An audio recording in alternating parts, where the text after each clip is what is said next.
Lors de leur entrevue, ont-ils évoqué le Rwanda ? Un an après le génocide, et juste avant de quitter le pouvoir, François Mitterrand écrit ces mots : « Aucune police d'assurance internationale ne peut empêcher un peuple de s'autodétruire. » Hors de question donc de reconnaître une quelconque responsabilité. La repentance viendra-t-elle de Jacques Chirac ? En 2 mandats et quelques rares poignées de main, l'amoureux de l'Afrique ne tentera pas la démarche.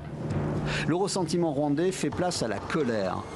Quelques mois avant la commémoration des 10 ans du génocide, le juge français Jean-Louis Bruguière met en cause plusieurs proches de Paul Kagame dans ce qui fut le déclenchement du génocide. L'attentat sur l'avion du président Habyarimana.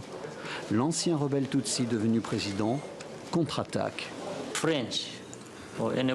La France, et en particulier l'establishment français, sont les moins qualifiés pour émettre le moindre jugement sur ce qui s'est passé au Rwanda. Et cela, compte tenu de l'ampleur de leur culpabilité dans cette affaire.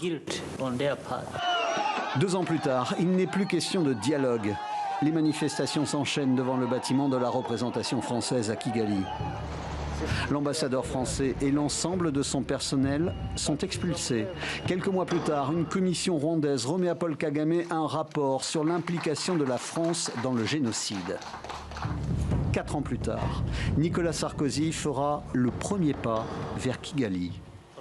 Il ne prononcera pas d'excuses, mais parlera d'aveuglement et même de graves erreurs d'appréciation.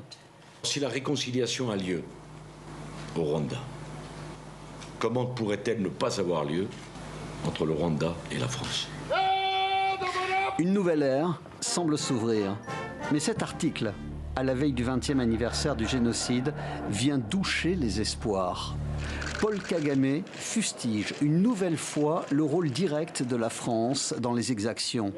Paris annule sa participation aux cérémonies du 20e anniversaire. L'année 2021 sera celle d'un nouveau rapprochement initié par la remise d'un rapport rédigé par une quinzaine d'historiens. Un récit pointant les responsabilités accablantes de la France dans le génocide des Tutsis et des Hutus modérés.